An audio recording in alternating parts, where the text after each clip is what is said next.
Good morning, dear students. Welcome to our first General Studies online lesson. We will start with Unit 1, One Country, Two Systems, Lesson 1. Here are a few reminders before we begin the lesson.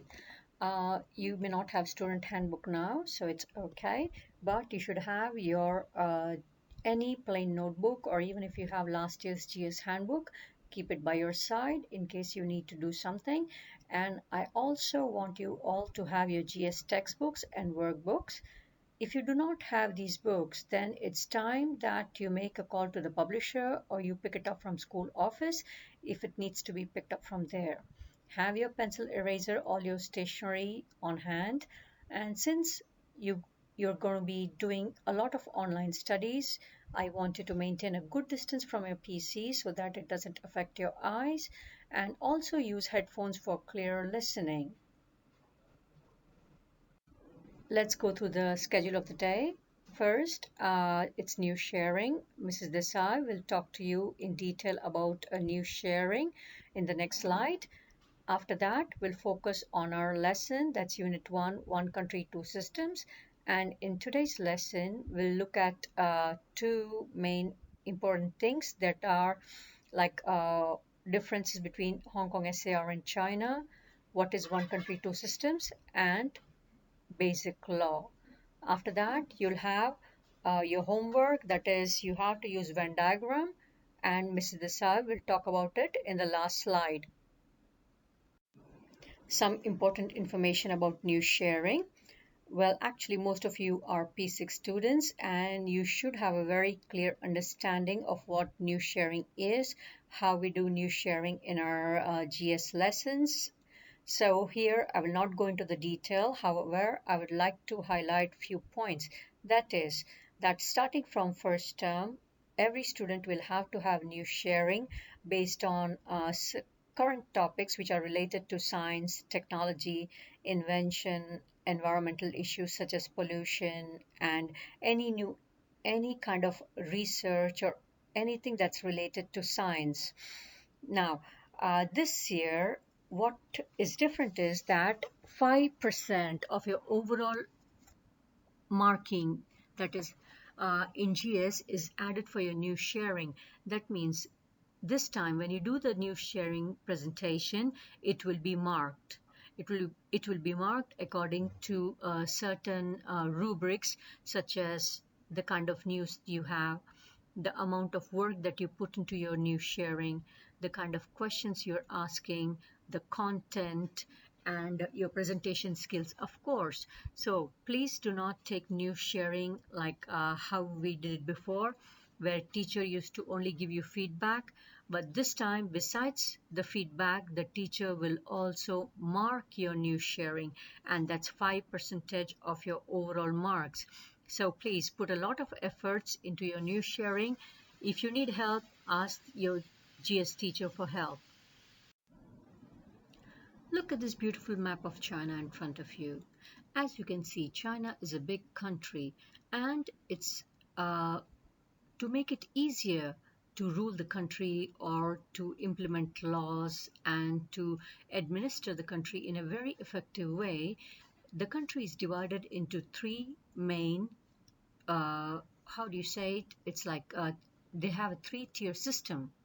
That means they have certain regions which are marked in pink. They are the autonomous region.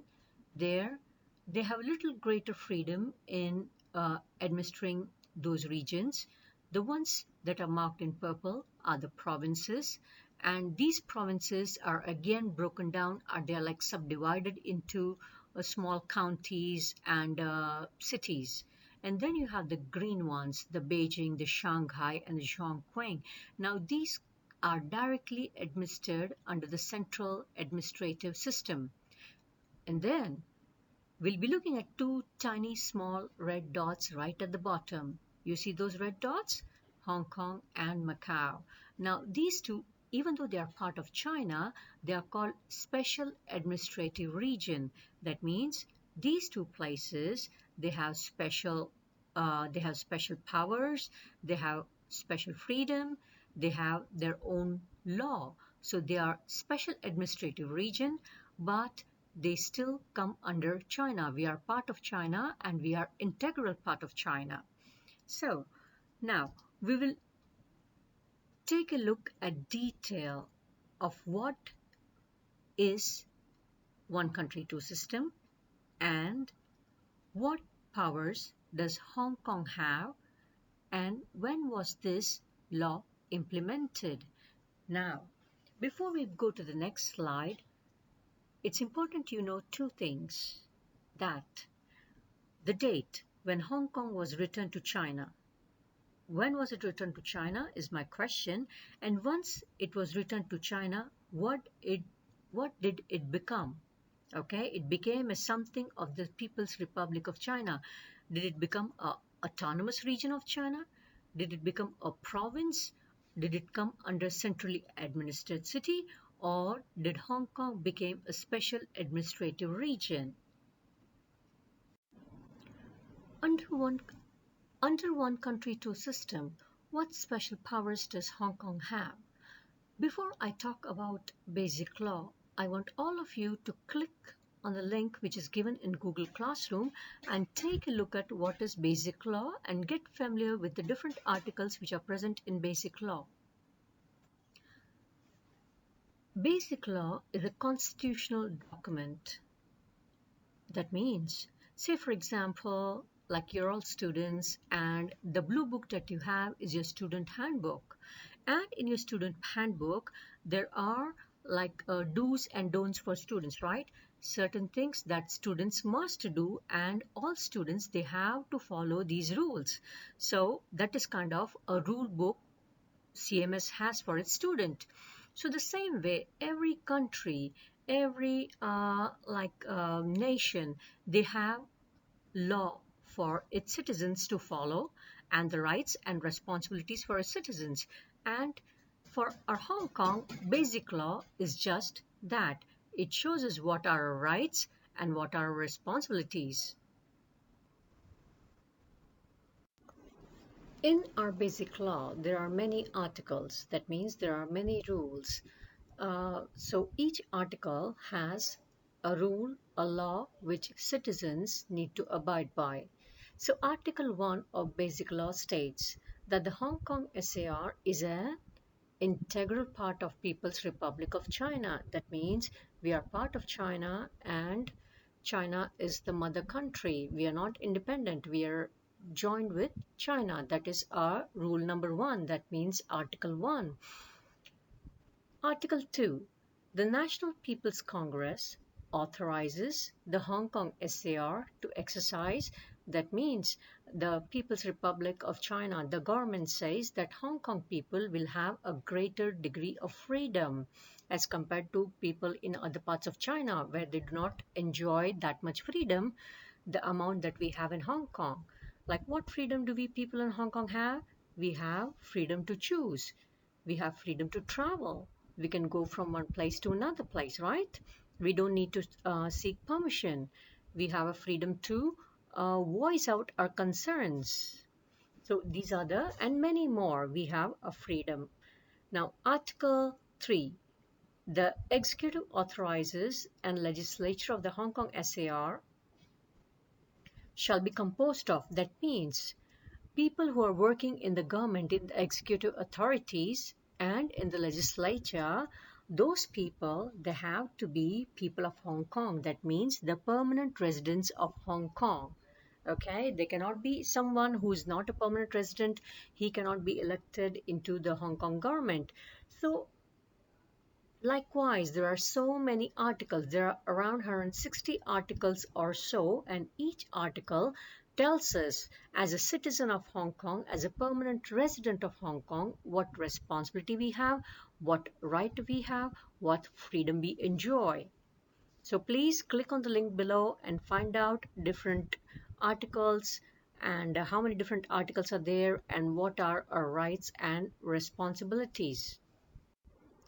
Here in this slide, we look at differences between the Hong Kong Special Administrative Region and People's Republic of China. The first picture that you see, you look at two flags, right? One is our Hong Kong flag with the 5 petals, the Bauhinia flower, and it's got stars in the center. And the other flag you see is the People's Republic of China, China flag, and you see a big star and it's circled by 4 small stars. Now, the China flag that you see, one with a big star and surrounded by 4 small stars, is our national flag. That is the main flag, that is the national flag. And the Hong Kong SAR flag is a regional flag. That means it represents Hong Kong, and the other flag represents entire China. Now, the picture on your right that you see around like a plate figure with the main star and 4 small stars, that is the emblem. That means that's the symbol. And this symbol you'll find on all government documents and government buildings. So that is the national emblem. Now, look down. You see the currency. What currency we use in Hong Kong, we cannot use the same in China. Likewise, people from China cannot use their currency in Hong Kong. They have to use Hong Kong dollars. Now, B. If you look at those are the constitutional like government documents. If you go to China, the constitutional documents are only in one language. It's the main language, that's a Putonghua. Whereas here, all government documents, like all forms, they have to be in Cantonese and English. Why does it have to be in English? Can you think of a reason? Think about it. Why do we need to have it bilingual? Think about it. Look at the last bottom picture. It is a passport. Now, people, everyone has a passport, right? We use passport for traveling from one country to another country.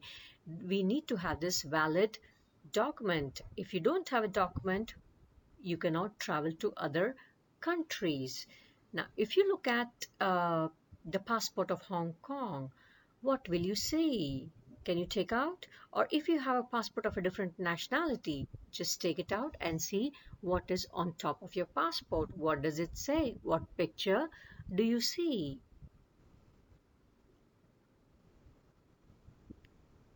Now, which passport do most Hong Kong people they travel with? Take a look, okay? And is your passport the same as people from mainland China? Do we use a similar kind of passport, or our passports are different? Now, why is the national emblem of China printed on the cover of passport of Hong Kong SAR? Do you have any idea why the emblem is printed on our Hong Kong SAR passport? You need to think of Article 1. What does the Article 1 say of our basic law? It says, Hong Kong SAR is an integral part of China. That means we are connected with China, and that's the reason we need to have the national emblem of China printed on our passports. Now, these are very few differences which are highlighted here. What I will do is, in your homework, I want you to draw a Venn diagram. Can you see those 2 circles at the top? Okay, that's Venn diagram. We have used this since P3, so P4, P5. You should all be very familiar with this Venn diagram.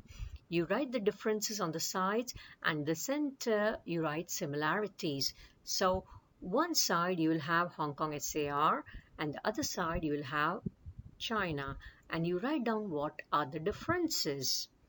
If you don't understand, if you need to go through the topic, I will paste pictures, the workbook pages, and go through the topic again and find out what are the differences and what are the similarities between these 2 places. And I want all of you to do the homework neatly, tidily, and you will post it in your Google Classroom. If you want to do a presentation, you're welcome to do a presentation. Last but not the least, you're also expected to do the Google Form exit ticket. Thank you. See you soon.